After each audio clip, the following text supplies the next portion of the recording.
It is a trifecta episode with author Mark Russell. Mark, thank you so much for joining a third time on Words, Images, and Worlds. Well, I always have a good time here, so happy to do it. Well, thank you so much. Thank you so much. We've talked about a variety of your works, and this is sort of a Mad Cave focused episode as we're talking about Racer X. And I'll also mention Vanishing Point, which is another book series that you have currently ongoing, an anthology series. So your creativity continues.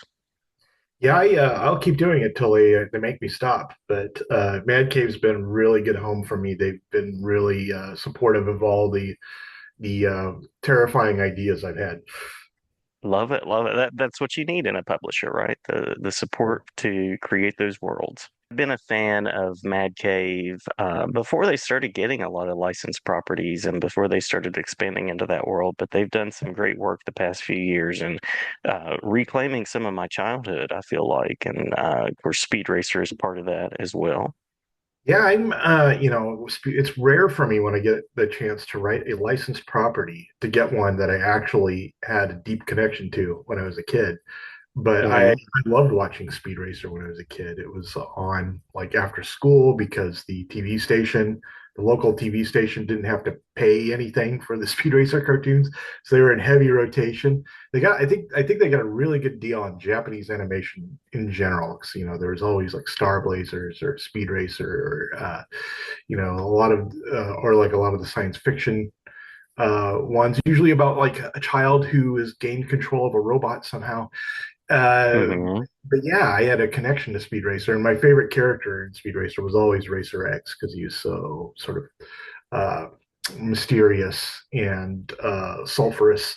And so, getting the chance to sort of write a special sort of noirish Racer X comic about his background and how he became Racer X, and about the races that Speed is driving through the perspective of Racer X, that just sounded like a dream assignment to me. Yeah, yeah. How did you know that you were going to be on the book? Was it a you approaching Mad Cave? Was it a Mad Cave approaching you? They approached me, and Nice. yeah, and I think they had no idea that this was actually a property. I like if I were pitching a property, I would have this would have been one of the ones high on my list. But I had no idea that anybody was even doing a Speed Racer comic, or even that was a thing, that was even possible until they broached it to me. It's nice. What was it like to get to go back and add to that mythology and explore a character like that? Well, another thing that I usually hate when I'm working with licensed properties is having to sort of go back and do the research and watch like a lot of like, frankly, not very good cartoons. But in Hmm. this case, it was a lot of fun because the old cartoons, the old Speed Racer cartoons that I watched, which were the original Japanese series that had English overdub, but it just had such an edginess to it. I mean, they were like funny and goofy, but at the same time kind of dark and like never a dull moment. And so I think it was more the energy of the original cartoons that I wanted to sort of capture in the series than anything else.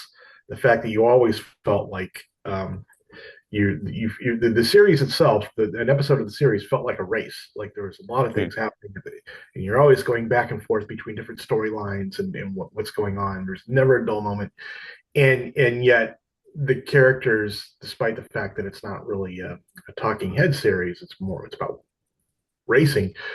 Even so, the Hmm. characters feel really well defined and really like they all have their own sort of perspective. And I was like, wow, how do they do that with 24 minutes of animation? And so I think that's what I came in wanting to do. And so when I'm writing Racer X, he's very laconic. He doesn't say a lot. He's mostly inside his own head. But I wanted him to like still like I wanted you to still get a sense of like what this guy's lost and why he's trying to protect speed. Hmm. Hmm. As far as the artistic, the creative team, what's it been like working and getting to see the art come back and getting to see the ideas that you have rendered? Yeah, it's been phenomenal. Nuno Platti is the artist on this series, and he brings a really good sort of, I don't want to say half, but it's like sort of a mix style between Western comics and manga. and he Mm, does an amazing job of just capturing the kinetic energy of cars on a racetrack. I almost feel like I don't really need to add sound effects or things to make it seem like a racing because it just takes away from the kinetic energy of like him drawing the way he draws cars. This is what I was worried about visually. I was worried about like it feeling kind of not really very urgent or not being clear that these cars are in a race because you are dealing with a two-dimensional format in one mm. that's not like where it's not moving forward through time like the way a cartoon does.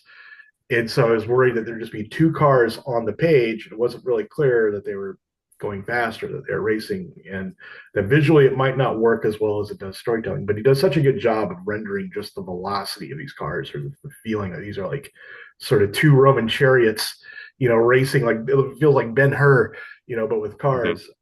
And I couldn't be happier with the way he's handled this. Yeah, yeah. As we are recording this, issue one is out this week, and I've had the chance to check out the first issue, and great coloring as well. You mentioned the kind of noir aspects, and that's not something that I immediately think of with Speed Racer. So it's great to see that take on the universe. Yeah, for sure. Yeah, it's sort of the tonality nobody really wanted. Nobody really associates with Speed Racer. But I thought it would be really good because David's series, the main Speed Racer series, I think captures the aesthetic of Speed Racer, both the Wachowskis movie and the original cartoon, really well. Which Hmm. is very sort of like over the top and colorful and poppy. It's like a shot of confetti Yeah. every issue.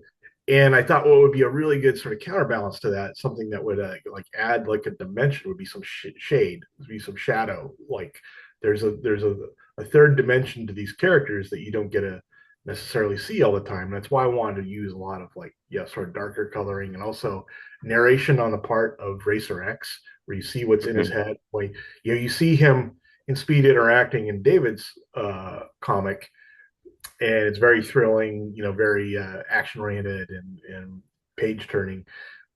But I think in mine it's a little slower, and you're getting more what's going on inside Racer X's head and how he sees these events and why he's doing what he's doing. So I think in that way, it's not just like more of the same. It's not an annex to the main series, but it actually is like its own thing that sort of shades and deepens your enjoyment of the main series if you read it. Yeah, agreed, agreed. I was very refreshed by that. It was a palate cleanser from getting to see a good bit of Speed Racer because I've been exposed to it for years. So getting to see that unique take was really interesting and cool to see. Thank you. Yeah, and the main series is doing such a good job of capturing the original. I think that Hmm. I really wanted to just do something a little different. Yeah, yeah. Now, as I mentioned, issue one has just come out. What is the plan at this point, as far as the arc for you? Well, we're doing two 4-issue arcs. So the first 4 issues will dovetail very closely with the main series. Of the issue two is about a race that happens in issue three of the main series, and it has a lot of the same beats and like it's the same race in the main series, but seen through the perspective of a Racer X. And same with issues 3 and 4. It's a two-parter in the main series. Issues 4 and 5 in the main series are a two-parter about the Great Mountain Race, and then issues 3 and 4 in my series talk about the same race, epic race, but from the perspective of Racer X. Issues 5 through 8 are going to be different. The story arc of the second story arc is going to be different. It's going to be not as tied into the main series, more its Hmm. own thing, and it's going to be more about Racer X getting revenge on the people who took his life from him. It's going to be him like bringing down the criminal tiger syndicate that is controlling the racing circuit and is like controlling the betting, which is driving all of their decisions. It's driving all like the basically them deciding which drivers get killed on the track that day. And he wants to just sort of bring the whole system down around them by making sure that none of the drivers they bet on win. Hmm. And so it becomes much more like a spaghetti western type story in issues 5 through 8, where he's on a one man mission to bring down the system. The past couple of years have been really cool in terms of seeing a lot of the properties I grew up with brought back in some way as a comic. So we've seen uh, Defenders of the Earth from Mad Cave, Flash Gordon, we've seen Dick Tracy. Is there a particular property that you'd like to see brought back or that you'd like to work on that hasn't been given the Phoenix treatment just yet? If I were to specifically with Mad Cave, I think they would be. I would love to write like a Star Blazers comic for them.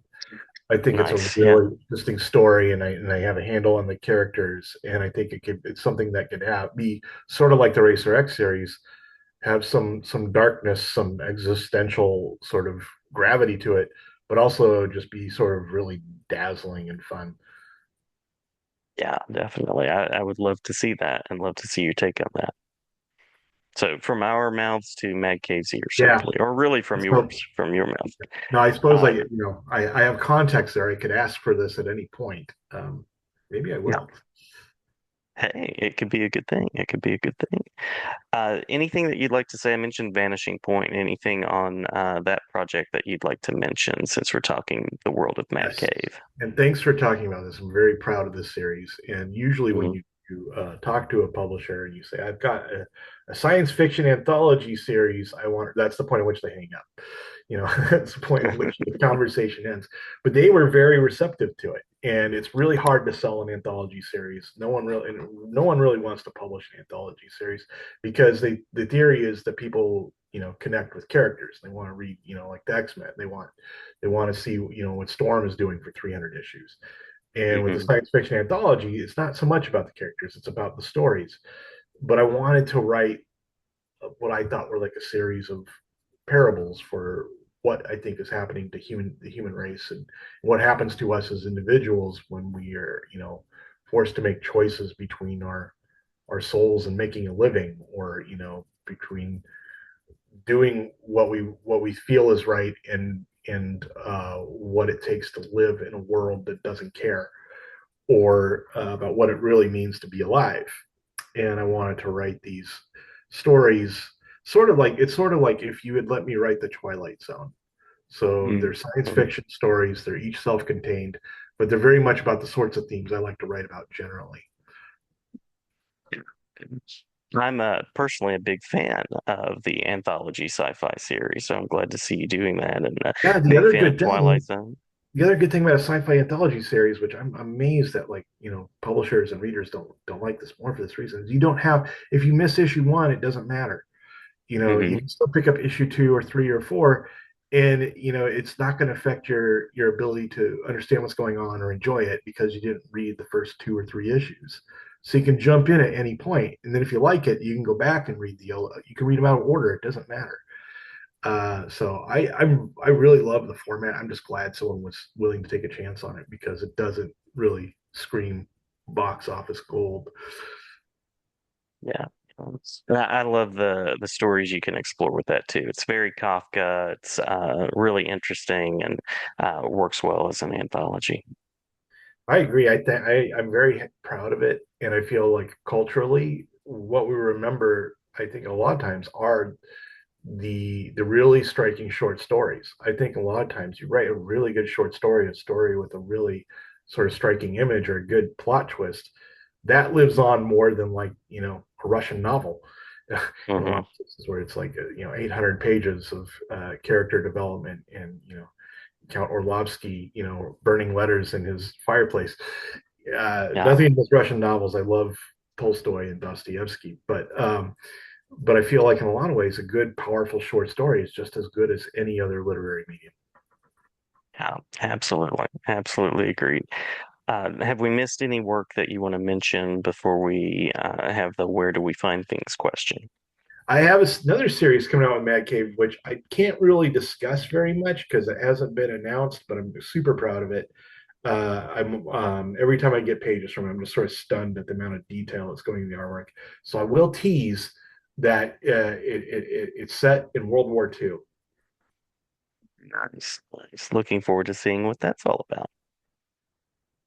I appreciate that you're a prolific person. I appreciate the work you do for multiple publishers, multiple storylines, popular characters, new characters, and different worlds. If I'm a listener and I want to find out more about you, if I want to follow along with Racer X or anything like that, any places that you'd like to mention? Yeah, you should follow me on Blue Sky. I'm most active there, and my handle is at Manrus, Manruss, which luckily is also my handle for Instagram and Threads, which are kind of the only places on social media where I'm active. I also have a website where if you want to go get, look at my backlog, figure out if you're missing any of my older books, it's markrussellbooks.com. Fantastic. Well, Mark, always a pleasure. We will plan a fourth talk at some point as you're working on things, if that sounds good. And That sounds great. wishing you great success with Mad Cave and Well, thank you beyond. so much, Jason.